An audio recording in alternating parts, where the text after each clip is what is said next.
welcome back to the Smitty and D Show. Of course, I am Tony D. And in the studio right now, guys, we have a new, I would like to call, studio expert friend. I may actually have to invite him back because you guys know we love to learn and we love to teach. But I'm gonna tell you who we actually have here. It's gonna be, I like to call an African American historic expert, Tulani from Apex Museum here in Atlanta. Welcome to the studio. How are you? I am well. How are you? I got to do the. I feel so excited that you're here. So am I. Yes. So let's start at the beginning. Talk to us about our history. One of the things that, one of the misconceptions that people have about history is that it's just a compilation of stories that, and sometimes they don't relate to one another. Mm-hmm. The historian gets to decide where the story starts, right? Mm-hmm. So that's a huge thing. Mm-hmm. And we, as African descendants, have handed over our stories to an education system that really doesn't care about our stories. Oh. So it doesn't care, and I would go on to say that it actually doesn't care about us, mm-hmm. but it doesn't care about our stories. Mm-hmm. So what we get out of the system is we actually do get a compilation of romantic stories that are designed to tell us who white people are, but not who we are. And they're actually not telling us the truth about who white people are either. Wow. So the challenge is figuring out how do we take control of our stories so that our young people, so that our children can get a clear picture of who they are, because that's what history is for. Mm-hmm. When you go to a history class, you go to American history, the reason for the history is you're a part of a country, you're a part of a community, and the history class is there to tell you who you are and what role you play within that community or within that country. Mm-hmm. The problem for us is that we have an education system that is not getting it right. Wow, got it. All right, so what's the most important thing that African Americans need to know about their history? Where the story starts is the most important thing. I'll go back to America again. Mm-hmm. We learn in school that America's story starts in 1776. Nicole Hannah-Jones, who was a professor at, I think she was at University of North Carolina. She left there, and I'm not sure where she teaches at now, but she wrote the 1619 Project. Mm-hmm. And her purpose in writing that book was she wanted to help America realize that your story started at the wrong place. Your story, your origin story actually started in 1619. Mm-hmm. So her purpose was in saying to America, you started the story at the wrong place. Mm-hmm. I'm going to tell you where the story actually starts. For us as African descendants, what we need to recognize is that our story didn't even start there. So America's story started in 1619, but the story for us did not start, our story doesn't start where slavery began. Right. So for us as African descendants living in the United States, most of what we learn is that our story started when our ancestors arrived here as hostages. Nobody's story starts with hostages. Okay, so what else do we kind of need to know as far as our history? I think it's important for us to know also that we need to talk, when we speak about things like slavery, and when we speak about things like, when we speak about Africa, we need to recognize that for all of us who are African descendants, all of us who are part of the diaspora, our story did not start with slavery, but it starts in Africa. So the challenge for us is actually buying that. Because as African Americans, we've been nurtured to believe that we've been severed from Africa. We've been disconnected from Africa. When I was a child, if you wanted to get into a fight, if you wanted to go straight to the fight, all you had to do was call somebody an African. That is so true, and add booty scratcher to it too. Right. Yeah. Right. Seriously. And listen, and don't put the B word in there. Because if you call somebody an old black African, boom, the story, the fight starts right then. All the other talk was just talk, but the fight starts at the point where you call somebody an old black African, because of what we've been trained to believe about what it means to be African. Yeah. So the education system just did a great job of literally severing us from what it means to be African. What that means is that for African Americans, we are the only people on the entire planet who's trying to create a positive identity out of 400 years of bad history. Nobody else on the planet is doing that. Everybody else knows who they are. Every Chinese American knows who they are, even if they were born in the United States. The fact that they're Chinese connects them to thousands of years of culture and history. Every other people group on the planet connects themselves to thousands of years of culture and history. And what the education system has trained us to believe is that we don't have that. That our history just started when our ancestors arrived here as hostages. And I use the word hostage very deliberately because that's what they were. And the word slavery kind of makes it doesn't romanticize it, but we use that word so much, I don't think we get a clear picture of what was actually happening to our ancestors. Let's talk about our culture. In fact, when did we become black or African American? That is the right question, and I love it. When our ancestors when their homes were invaded, and they were taken hostage, our ancestors were Yoruba, and they were Igbo, and they were Ashanti, and they were Zulu. So when somebody snatches you from your village and you're Zulu when you were taken from your village, and then they take you to a place where they take you to what's now Ghana, the Kingdom of Ghana, and they put you in a dungeon. They begin the process of taking away your identity, your cultural identity. So when you left your village, you were Zulu. You left your village, you were Yoruba. By the time you get to Ghana, the colonizer has decided that you are now Toby.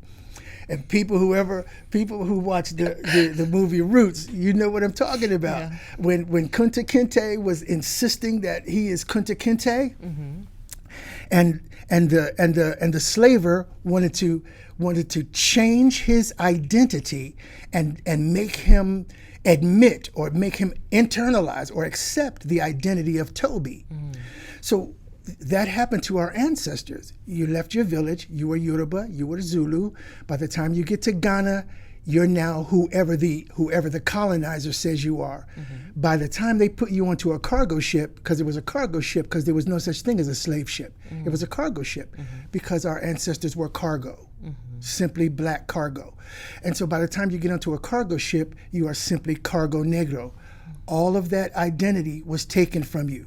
So all of the cultural pieces that you learned and knew about being Ashanti or about being Zulu or about being Yoruba, all of that's in your cultural DNA, it is literally beaten out of you. Wow. By the time you get here, you have become black. You are no longer Yoruba. You have become black. But you never stopped being African. That's the piece that we have to get back to. Understanding that if my ancestors from 600 years ago were able to stand in front of me right now and ask me who I was, and I told them that I'm a proud black man, they would look at me for the rest.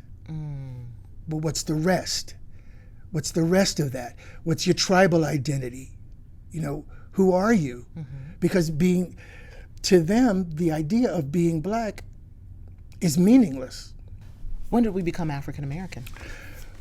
When we arrived here, well, America started in 1619. Yeah.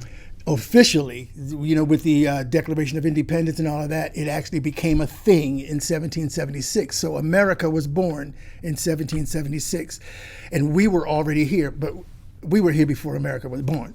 Right. And we were here before 1619, but that's a whole nother story.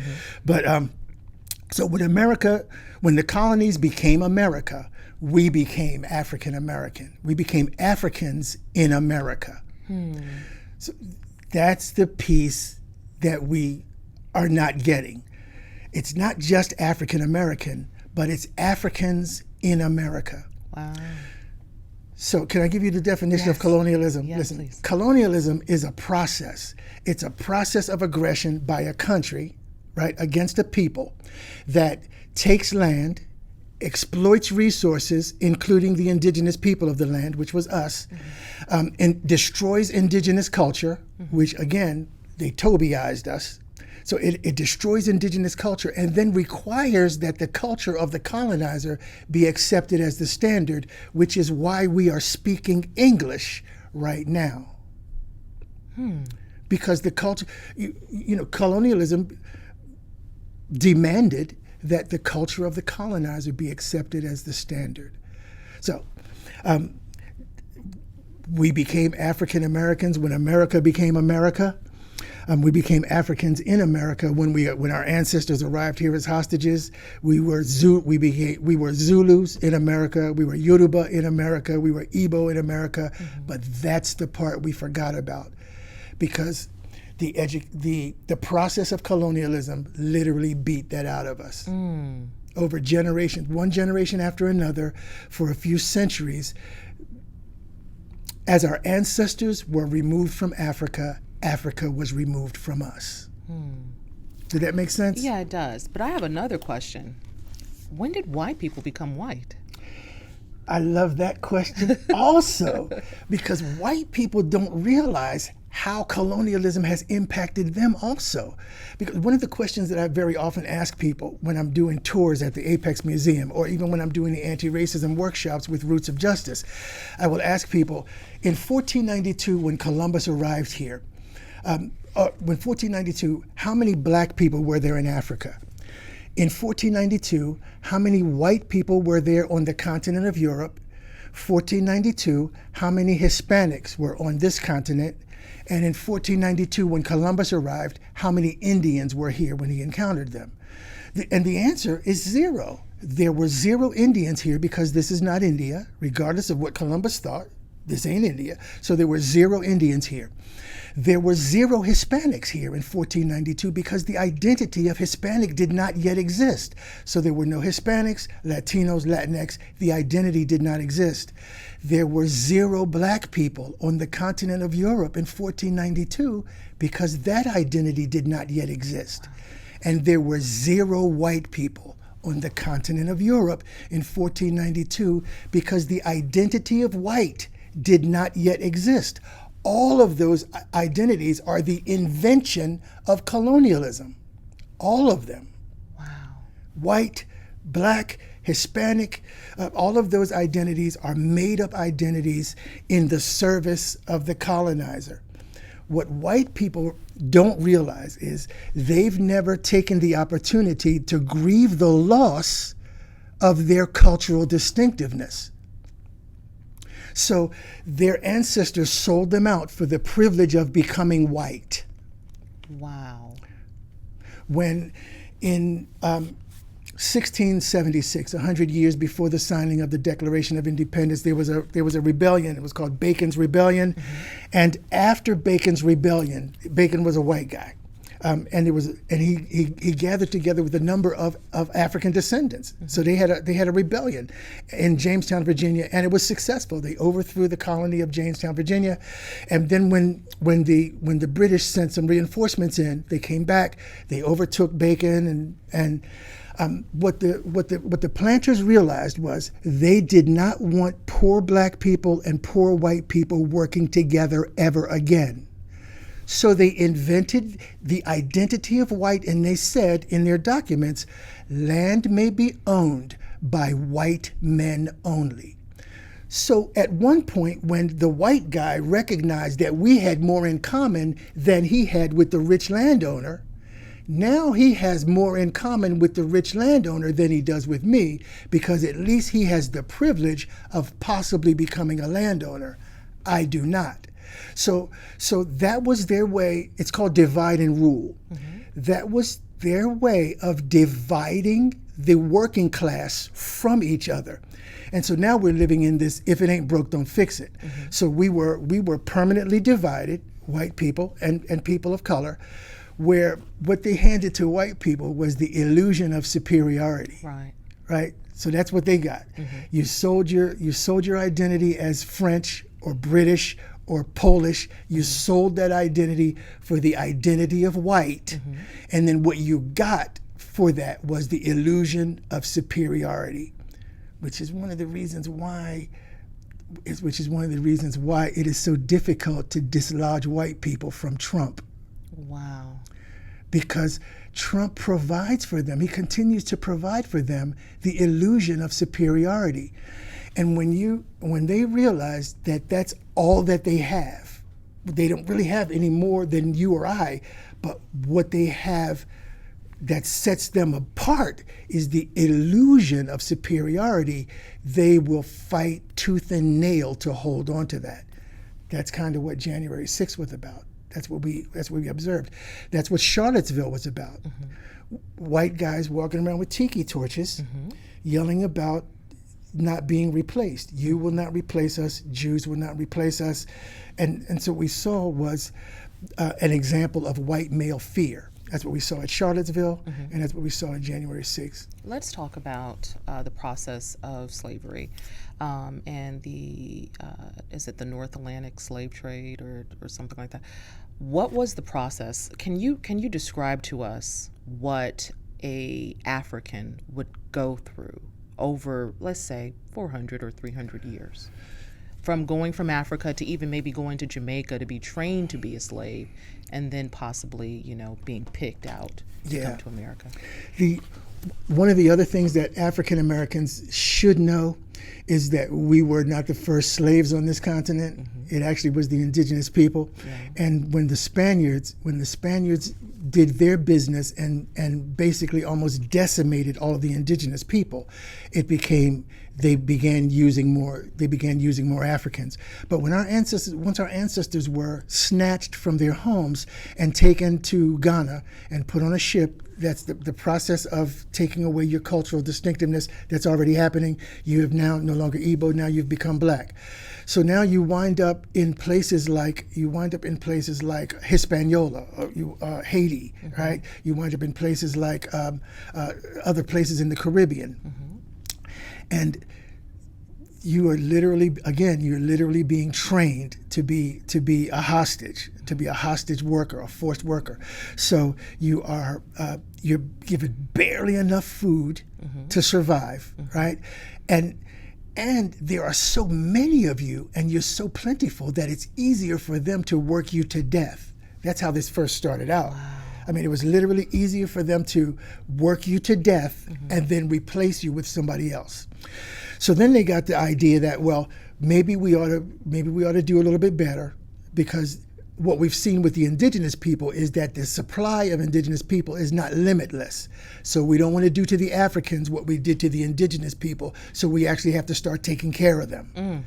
So that's when that began to be more, at least feed you enough to keep you alive and get you to a ripe old age so that you could continue to work, because it is all about profit at that point. So then we move to the Americas. We move deeper into the Americas, and as the generations pass, it becomes easier to Tobyize us. I just made up that word. We love it. It became easier to Tobyize us as the generations passed, because they had control over the story. The victor. They get to write the story. They get to write the story. They get to decide where the story starts. And all history, as I said in the beginning, all history is about telling you who you are. So now Master gets to tell you who you are. Your ancestors who would have told you stories about Africa, those stories are beginning to disappear, right? Because we're no longer as African descendants, we're no longer doing oral history, not even in our own families. So there's no griots. There's no griots.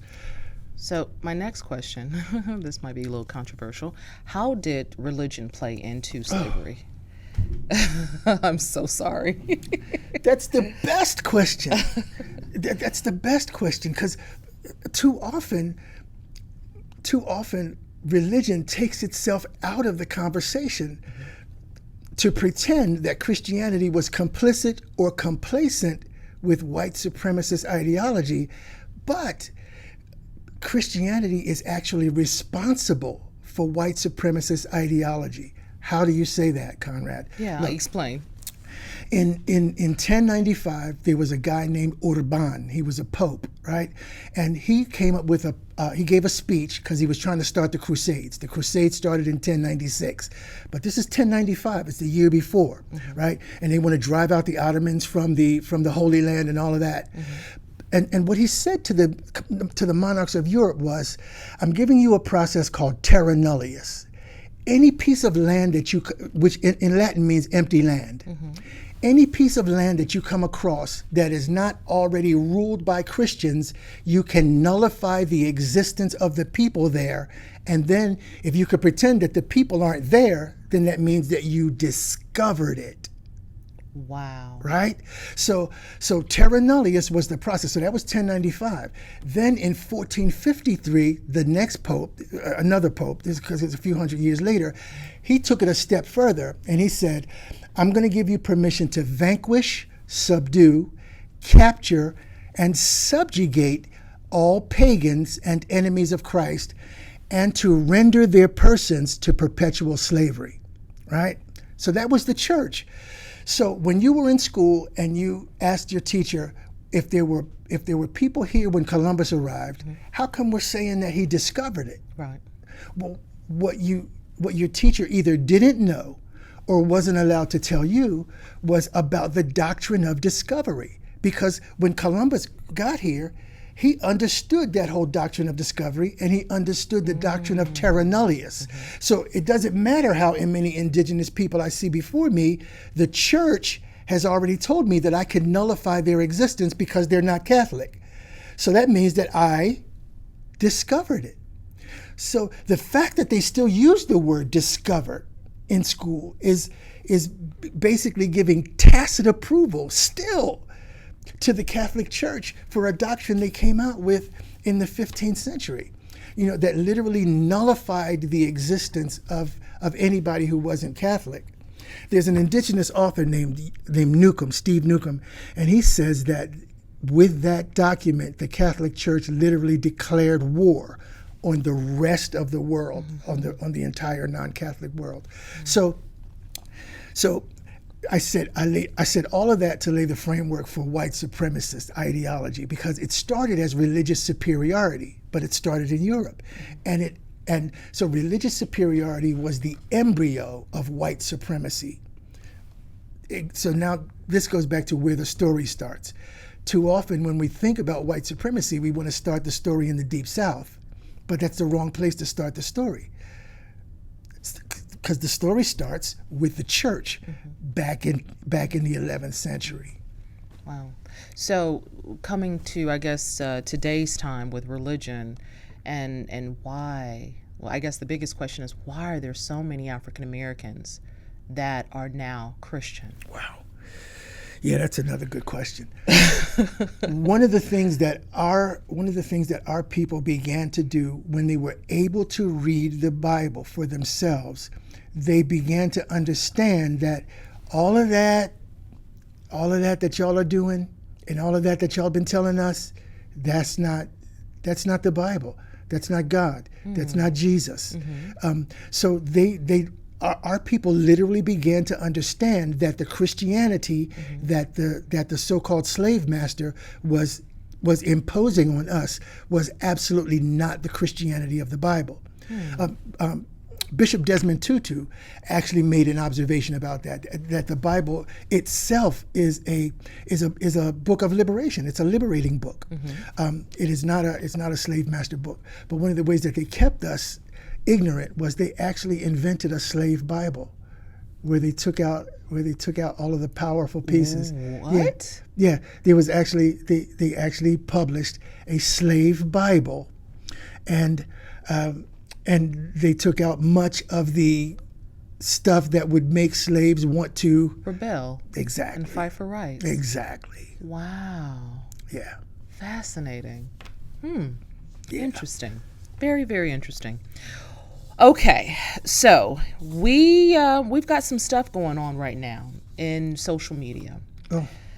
Let's talk about women, African American women's contribution to our culture. Oh my God. As a people, as African descendants, we would not be where we are today at all without the legacy of strong Black women. Right? We just would not be where we are. And that legacy actually goes back to Africa. See, our women are channeling strong Black women from Africa. There was a tradition among the Zulu people where all the young guys are getting ready for war, because as young guys do, they just want to fight. All the young guys are getting ready for war, and it's going to be a war, and the men are beefing up for war, and the women actually got to say whether a war was going to happen. They would go to the edge of the village, and they would spread their skirts out. They would literally spread their skirts out at the entrance of the village, meaning y'all ain't going nowhere. Oh, wow. Y'all are not going anywhere. War is not going to happen because we're not sanctioning it. It's not going to happen. So the legacy of powerful Black women followed women here, whether they knew it or not, because I think it's a part of, not just a part of our cultural DNA, but it's actually, I think it's a part of our actual genetic makeup, right? And I'm not speaking simply of women like Rosa Parks, but many of the unsung heroes, the unsung women, the unnamed women, the unnamed African American women who made sure that soldiers during the Civil War, even before Black men were even allowed to fight, our women were in the mix, making sure that that people were that wounds were taken care of, and all that kind of stuff, making sure that people ate well, and taking leadership roles even before African American men were even allowed to fight. There were some women who had actually escaped from slavery, like Harriet Tubman, and actually were able to guide Union troops to Southern positions and tell them the best ways to do certain battles. So we have a long history of strong Black women, and this is not just Black women. Every culture has this. Yeah, every culture has this, especially cultures that have lived with the kind of oppression that we have. And so what makes me sad about where we are right now as a culture is this. I hear a lot of I'm 70 years old, so I don't spend a lot of time on social media, but I hear a lot of stuff. So I'm hearing about a lot of this stuff between men and women, African American men and women, and it makes me sad because I've got questions about that. What can you say to help bridge that gap between African American men and African American women? African American men are saying, oh, women are too strong, they're too independent, they're too negative, they're too this, they're too that. And African American women are saying, you guys are too soft, you're not handling your business. If you did your job, we wouldn't be this way. What can you say to help bridge that gap? There is something about Western white culture that our men have internalized, right? Because the idea of subjugating women is not part of many people of color cultures. It's just not. So the very idea of subjugating women is something that we've internalized from white culture. So learn that, brothers. Learn that. And one of the reasons why you have to learn that is because to not learn that is we're continuing the process of divide and rule. Remember, I went back to 1676 and I talked about how white people did that thing where divide and rule. So we give these white people some crumbs, and that puts them on the side. So now we got white men on the side of rich white guys rather than being on the side of people who. So that plays out in every area of society. So there's divide and rule between us. There's a gender divide and rule. There's divide and rule between us that plays out in colorism. You know, you so black, blah, blah, blah, blah, blah. We don't like the light-skinned ones. There's colorism that plays out between us and other targets of oppression. Like, we don't know what the indigenous people go through. Yeah. We stay in our own camp because it's divide and rule, Yeah. right? We don't know what the Asian people go through. We don't know who their heroes are. We don't know what their struggles are. And we don't seek to know because white people have taught us to stay in our own camp and deal with our own oppression, even when all of these groups have the exact same oppressor. You see? So black men and black women, we have the exact same oppressor. So all that hubbub about they too this and they too that, y'all need to stop that shit. Right. That's insane. So what I heard you say, to put it in layman's terms, is that the ideology of what's going on right now, where you have black men who are saying, I want a housewife. I want this wife to be submissive to me, to submit to me. You're saying that is not even a part of our culture naturally. That is not a part of, we've been led to believe that is just the natural order of things, and it's not. It's not. What is the natural order of things? Yeah, that's a good question. So that's too philosophical for me. I believe that we're supposed to work together. Well, I believe that too. Yeah, you're right. You could simplify it. That was a good way of simplifying it. Because again, we have the same oppressor. See, women, regardless of what color you are, you can't talk about sexism because it upsets white men. Right? It upsets white men. You know, so you can't talk about sexism. Pull yourself up by your bootstraps. You know, quit talking about sexism. Everybody has the same opportunities, right? So stop talking about sexism. And so you can't talk about racism because it upsets white men. So every ism that there is, you can't talk about them because it upsets white men. I heard this statement that says, if you want to know who rules over you, ask yourself who you're not allowed to talk about. Boom. Yeah. Yeah. The Declaration of Independence, you know, we hold these truths to be self-evident, blah, blah, blah, blah, blah, blah, blah. Equal, yeah. Right? The part about inalienable rights, what we fail to realize is that nobody has had inalienable rights except rich white men. Nobody. And rich white men have periodically given the rest of us permission to do things at various times. But the idea of an inalienable right means that it can't be taken. So if the rights were inalienable, how come you get to say when we get the right to vote? Wow. Rich white guys? Yeah.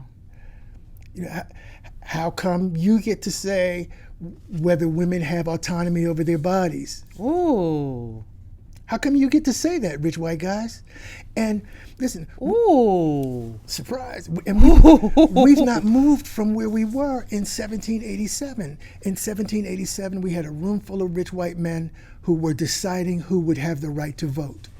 And they decided it would only be them. So the first president, George Washington, 2.2 million people in the colonies, 6% of them got to vote.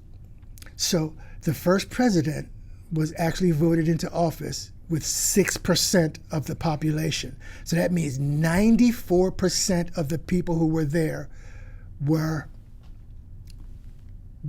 disenfranchised. Yeah.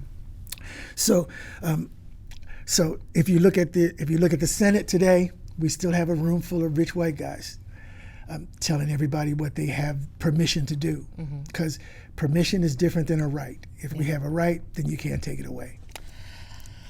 Here's a very controversial one.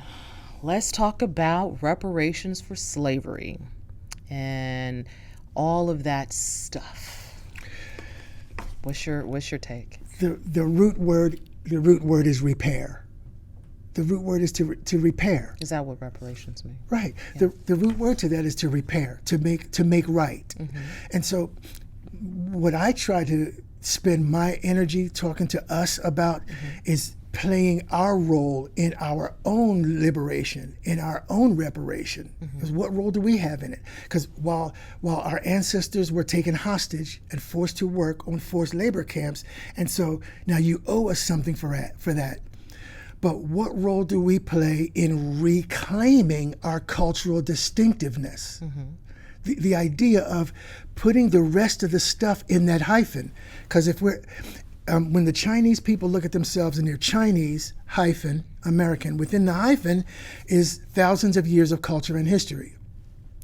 For us, reparations begin, our part in it begins when we take responsibility for repairing ourselves. And I'm not saying that they don't owe us, because I am saying that they owe us, right? But at this point, it's what can you do? What can we do now? In relation to reparations. And one of those things is we can begin to reclaim what it means to be Africans. That's deep. We're going to have to invite you back again. But until then, it's time for Random Questions. You might want to drink some water, sir. Okay. All right. These are very rapid, quick fire questions. You got to spit it out, okay? Told you how old I am. Yeah, we already know that. But this is different. I'll do my best. All right. Why do you think people vote for Trump? I think black people. Why do you think black people vote for Trump? I think black people vote for Trump because they are not as well informed as they should be. Okay. Why don't we have any real black leaders right now? I think we do.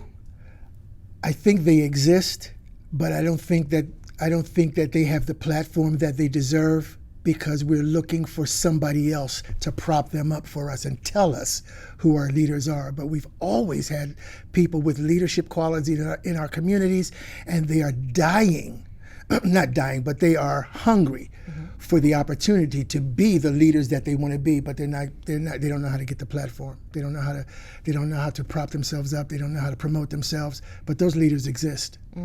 Always have. We are now African Americans. Is there another title that we're going to head to? Is it American? What do you think? Oh, I hope not. I hope it's not simply American, because to me, simply American is almost as bad as simply black. Because to be simply American, again, when the nations of the world every nation of the world has thousands of years of culture and history. We've only got a few hundred years of culture and history, and it's not.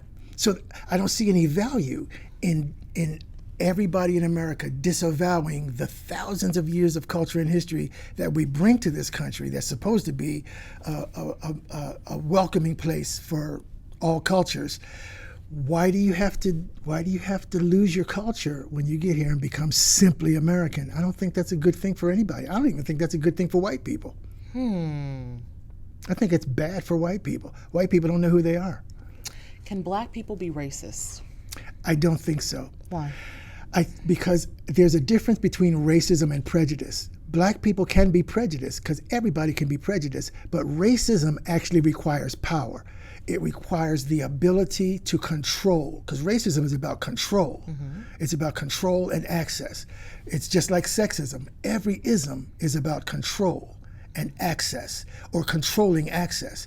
And since black people don't have control over any systems, there are a few institutions that black people may have some control over, but black people don't have control over any of the systems that govern our lives. So racism requires power, and it requires systemic power. So because of that, black people, I don't think any people of color actually can be racist because of the way racism works. It requires that you have power or control over systems. People of color don't have that in the United States.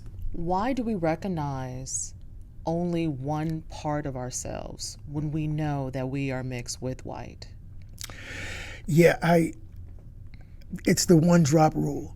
You know, we've had 46 consecutive male presidents, even though the Constitution doesn't say the president has to be male or white. We've had 45 and a half of them have been white men, right? So Barack Obama he had one white parent and one African parent, yet we call him the first African American president. But he was actually the first openly biracial president, right? So because of skin color as our way of identifying anybody who has enough melanin in them to be called black, we're going to call them black, and it makes it so society gets to tell us who we are rather than us being able to self-identify. Because Barack Obama's not African American; he's biracial, and I'm not even sure whether I answered your question. You did. Food. Okay. And this is my last question before my last question. How much African the African culture is in soul food? Wow, boy, that's a good one. There was a show on Netflix, and I can't remember the name of the show, but this brother was going around traveling around through Africa, eating different various countries and eating African food and talking about how much it mirrored the food that we eat here in the United States. So I think there's a lot of it. I think because I've traveled to Africa, I actually worked in Africa for a little while, and what I realized was they like in most African cultures they like a little bit of salt, they like a little bit of fat, they like a little bit of grease, just like we do in our diet. So yeah. Got it. Last question, and I asked everybody this. When you pass on, and if you believe in God, what do you hope God says to you? I hope God says that you heard me, and I'm glad you found a way to be faithful to what I asked you to do. Do you think you were? I'm doing my best. Yeah, I actually am doing my best to be faithful to what I believe my calling is. That's one of the reasons why I'm here today. That's one of the reasons why I'm at the Apex. That's one of the reasons why I'm so passionate about us as African descendants, and because I think God is concerned about the liberation of all people. The liberation of all people, and that means us. Yeah.